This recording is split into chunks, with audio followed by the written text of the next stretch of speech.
कार्तिक, मुझे माफ कर दो। मैंने उस दिन तुम्हें जो भी कहा वो सब नादानी में कह दिया। मैं तुमसे बहुत प्यार करती हूँ, प्लीज मुझे छोड़कर मत जाओ। अरे ऐसी मोहब्बत तो रोज बाजारों में बिकती है, और तुम तो फिर भी सौदागर हो, जिसमें के तुम्हें क्या लेने देना मोहब्बत से। ऐसा मत कहो कार्तिक, मैं तुम्हारे लिए मर भी सकती हूँ। हेलो गार्ड, एक बोतल जहर और एक रस्सी लेकर आओ जल्दी। कार्तिक के कहने पर एक आदमी हाथ में जहर की बोतल और एक रस्सी लेकर आता है। ये क्या है? सबूत, मुझे सबूत दो कि तुम मेरे लिए मर सकती हो। ये रहा जहर, ये रही रस्सी। अब बताओ कैसे मरना पसंद करोगी? तुम पागल हो गए हो क्या?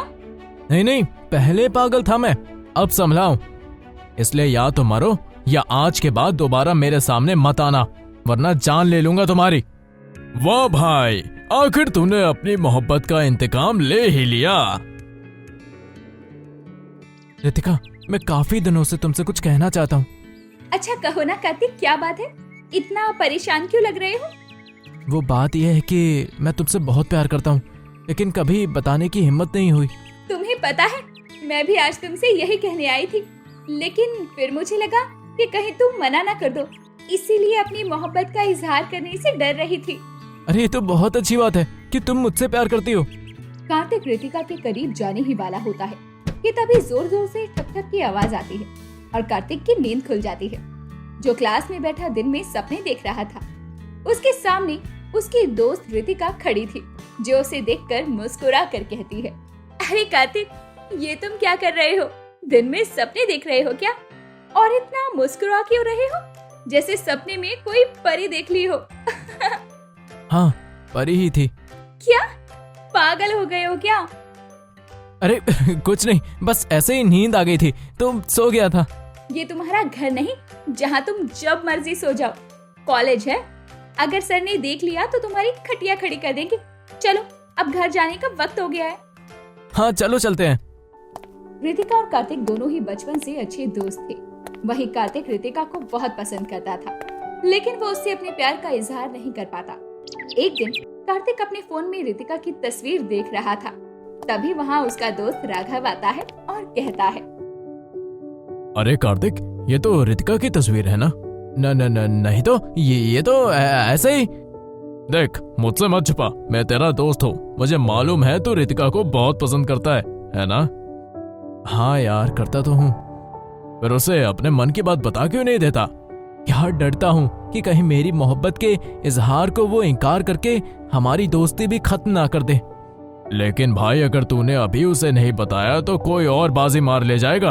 फिर तू जिंदगी भर इसी अफसोस में रहना कि काश मैं उस टाइम पे उसे बोल पाता। तू सही कह रहा है, मैं आज ही रितिका को अपने मन की बात बता दूंगा। ये हुई ना बात। कार्तिक रितिका की हर ख्वाहिश पूरी करता था और रितिका भी कार्तिक के लिए काफी करीब थी।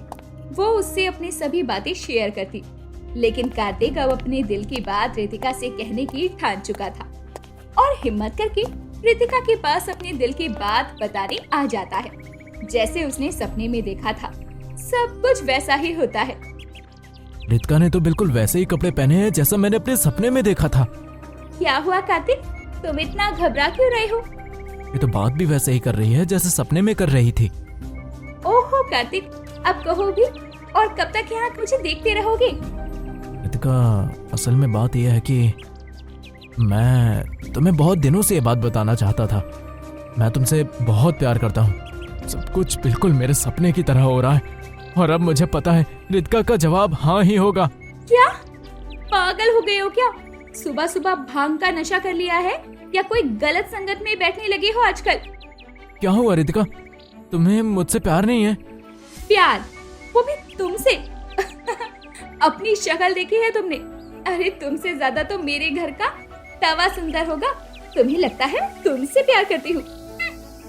लेकिन रितिका, मैं तो तुम्हारा अच्छा दोस्त हूँ ना। हम बचपन से एक दूसरे को पसंद करते हैं और हर बात शेयर करते हैं। मैं जानता हूँ तुम मजाक कर रही हो, तुम भी मुझसे सच में प्यार करती हो ना? तुम्हारी अकल पर पत्थर पड़ गए हैं। तुम जैसे हजारों लड़के मेरे आगे पीछे घूमते हैं और अपने प्यार का इजहार करते हैं, तो क्या मैं सबको हाँ करती फिरूं? इतनी खराब किस्मत नहीं है जो तुम जैसे कल्लू से प्यार करूं। अरे मेरे सभी दोस्त मेरा मजाक बनाएंगे। लेकिन तुम तो मुझसे इतना हंस हंस के बात करती हो। पूरा टाइम मेरे साथ रहती हो, वो सब क्या था? अरे वो तो मुझे तुमसे काम निकलवाना था, वरना जिससे पूरे मोहल्ले में कोई लड़की घास नहीं डालती, मैं क्यों उसे देखूं, उसके साथ घूमूं? आज के बाद मुझे अपनी शक्ल मत दिखाना, समझे? दफा हो जाओ तुम यहाँ से। रितिका की बातों से कार्तिक को बहुत तकलीफ होती है। उसने कभी सपने में भी नहीं सोचा था जिससे वो इतना प्यार करता था वो उसके साथ ऐसा करेगी। वहीं एक दिन कार्तिक को पता चलता है कि पैसे के लालच में रितिका अपने से 2 गुना उम्र दराज बुजुर्ग से शादी कर लेती है। लेकिन कुछ ही दिनों बाद रितिका हड़बड़ी में कार्तिक को कॉल करके बुलाती है और कहती है, कार्तिक, कार्तिक, मैं रितिका बोल रही हूँ। क्या रितिका, मुझे तुमसे कोई बात नहीं करनी है। प्लीज एक बार मेरी बात सुन लो, मुझे तुम्हारी बहुत जरूरत है, ये मेरी जिंदगी और मौत का सवाल है। अगर ऐसी बात है तो ठीक है, एक आखिरी बार मैं तुमसे मिलने आ जाता हूँ। कार्तिक फौरन रितिका के घर जाता है जहाँ बहुत अंधेरा हो रहा था। घर में जाने के बाद कार्तिक का पैर किसी चीज से टकरा जाता है। वो जमीन पर गिर जाता है जहाँ उसके हाथ के पास कुछ पड़ा था। उसे उठाकर कार्तिक कमरे की लाइट ऑन करता है तो देखता है कि उसके हाथ में खून से रंगा हुआ चाकू था और उसके पैर के पास रितिका के पति की लाश थी। हे भगवान, ये सब कैसे हो गया? ये लाश किसकी है? रितिका, रितिका, रितिका! मुझे माफ कर देना कार्तिक, मेरे पास ये करने के अलावा कोई चारा नहीं था। तुम क्या कह रही हो और ये सब क्या हुआ, मुझे बताओ। मैं बस तुमसे माफी मांग सकती हूँ। मैंने पुलिस को कॉल कर दिया है, कुछ ही देर में पुलिस आती होगी। मेरे प्यार के बदले में तुम इतना तो कर ही सकते हो, मेरे लिए एक खून का इल्जाम अपने सर ले सकते हो। ये सही नहीं है रितिका, ऐसा मत करो, तुम मुझे ऐसे फंसा नहीं सकती। तभी वहाँ पुलिस आ जाती है और रितिका रोने का नाटक शुरू कर देती है। कोई बचाओ, इस आदमी ने मेरे पति की जान ले ली, कोई बचाओ, ये मुझे भी मारने वाला है। ये क्या कह रही हो तुम? ऐसा कुछ मत करो रितिका, मैंने तुमसे प्यार किया है। मैंने तुमसे शादी नहीं की, इसीलिए तुमने मेरे पति को मार दिया। पुलिस बचाओ, ये आदमी मुझे मार देगा। नहीं, ये झूठ है। कार्तिक की बात का कोई भी यकीन नहीं करता क्योंकि सभी जानते थे कि कार्तिक रितिका को पसंद करता था। इसीलिए सभी ने ये मान लिया कि कार्तिक ने ही अपनी मोहब्बत के इंतकाम के लिए रितिका के पति को मौत के घाट उतार दिया। कार्तिक को 10 साल की सजा हो गई। अरे यार, तुझे नहीं पता, जब से मेरा वो बूढ़ा पति मरा है तब से तो मैं कितनी सुकून की जिंदगी जी रही हूँ। अगर वो आज भी जिंदा होता तो मुझे चैन से जीने नहीं देता। भले ही उसके पास पैसा था, लेकिन बहुत ही हरामी किस्म का इंसान था, हर वक्त शक करता था। हाँ, तूने सही कहा, अच्छा हुआ मर गया। खैर, बुरा तो उस बेचारे आशिक का हुआ, 10 साल की सजा जो काटनी पड़ी उसे। थोड़ा बुरा तो मुझे भी लगता है, लेकिन अपनी औकात से बाहर जाने की उसे सही सजा मिली। मुझे अपनी लाइफ पार्टनर बनाना चाहता था। अच्छा, शाम को तुम घर आ रही हो ना मेरे पति की बर्थडे पार्टी में? आज शहर के सबसे अमीर लोग आएंगे, देख लेना, क्या पता तुम्हें भी कोई नया बकरा मिल जाए। ऑफ कोर्स यार। शाम के वक्त रितिका अपनी दोस्त के घर पार्टी में जाती है जहाँ शहर के सबसे रईस लोग आए हुए थे, जिनमें से एक ऐसा चेहरा भी था जिसकी उम्मीद उसे कभी नहीं थी। ये तो कार्तिक है, लेकिन ये यहाँ कैसे? ये तो जेल में था ना। रितिका, क्या हुआ, कहाँ खो गई? चलो मैं तुम्हें अपने पति के दोस्त और शहर के सबसे रईस इंसान से मिलवाती हूँ। नहीं नहीं, रुको, ये है मेरी दोस्त रितिका, और रितिका ये मेरे पति के दोस्त है मिस्टर कार्तिक। इन्हें तो मैं बहुत अच्छे से जानता हूँ, बहुत पुराना रिश्ता है हमारा। क्या सच में? रितिका, तुमने मुझे बताया नहीं। ये वही है जिसको मैंने अपने पति की मौत के इल्जाम में फंसाया था। क्या? कार्तिक वहाँ से मुस्कुराकर निकल जाता है। उसे देखकर रितिका की नींद उड़ जाती है। रितिका अपने घर आती है और खुद से कहती है, ये सब क्या हो रहा है? कार्तिक बाहर कैसे आया और वो इतना अमीर कैसे हुआ? मुझे कुछ भी समझ नहीं आ रहा। अगर अब उसने मुझे दोबारा फंसा दिया तो क्या होगा? अब मुझे कुछ करना होगा, उससे बात करनी होगी। अगली ही सुबह रितिका फौरन कार्तिक के पास जाती है और उससे कहती है, तुम वापस क्यों आए हो?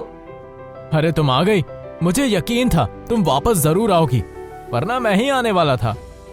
तुम क्यों आने वाली थी? अपने घर से बाहर निकालने के लिए। तुम्हारा घर कैसे हुआ? मैं अपने घर में रह रही हूँ। अब वो तुम्हारा नहीं मेरा घर है। क्या बकवास कर रहे हो? ये लो पेपर, खुद देख लो क्या सच है और क्या झूठ है।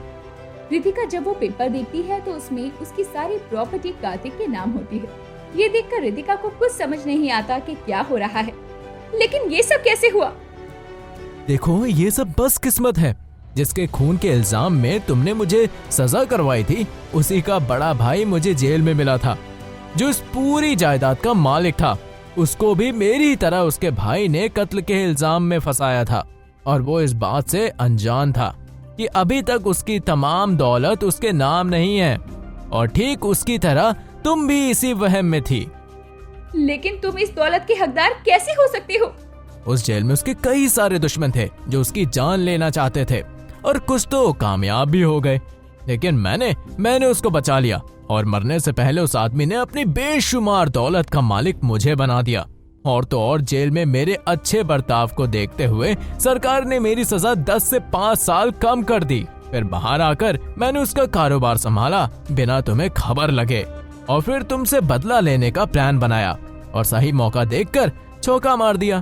तुम ऐसा नहीं कर सकते कार्तिक, तुम मुझसे प्यार करते हो ना? हाँ करता हूँ। मैं तुम्हें कुछ नहीं करूँगा, ना ही यहाँ से निकालूंगा। बस तुमसे इतना सुनना चाहता हूँ कि वो कत्ल किसने किया था। हाँ, मैंने उसे मारा था। मेरा पति मुझ पर बहुत शक करता था, आए दिन मेरे साथ मारपीट करता था और तो और मुझे एक पैसा नहीं देता था। बस उसकी दौलत अपने नाम करने और उसे अपने रास्ते से हटाने के लिए मैंने उसे मार दिया और इसका इल्जाम तुम पर डाल दिया। सुन लिया आपने, सच बाहर आ चुका है। कौन है यहाँ? पुलिस। कार्तिक के इतना कहने पर वहाँ पुलिस आ जाती है और रितिका को गिरफ्तार करके ले जाती है। तभी रितिका कहती है, कार्तिक मुझे माफ कर दो। मैंने उस दिन तुम्हारे साथ जो भी किया वो सब नादानी में किया और कह दिया। मैं तुमसे बहुत प्यार करती हूँ, प्लीज मुझे छोड़कर मत जाओ। अरे ऐसी मोहब्बत तो रोज बाजारों में बिकती है और तुम तो फिर भी सौदागर हो जिस्म के। तुम्हें क्या लेना देना मोहब्बत से? ऐसा मत कहो कार्तिक, मैं तुम्हारे लिए मर भी सकती हूँ। हेलो गार्ड्स, एक बोतल जहर और एक रस्सी लेकर आओ जल्दी। कार्तिक के कहने पर एक आदमी हाथ में जहर की बोतल और एक रस्सी लेकर आता है। ये क्या है? सबूत, मुझे सबूत दो कि तुम मेरे लिए सब कुछ कर सकती हो। ये रहा जहर और ये रही रस्सी। अब बताओ कैसे मरना पसंद करोगी? तुम पागल हो गए हो क्या? नहीं नहीं, पहले पागल था, अब संभला हूँ। इसलिए या तो मरो या आज के बाद दोबारा मेरे सामने मत आना, वरना जान ले लूंगा तुम्हारी। वाह भाई वाह, आखिर तूने अपनी मोहब्बत का इंतकाम ले ही लिया। अगर आपको हमारी ये वीडियो अच्छी लगी हो तो वीडियो को लाइक और चैनल को सब्सक्राइब जरूर करें और अपने दोस्तों को शेयर करना ना भूलें। साथ ही बेल आइकन प्रेस करें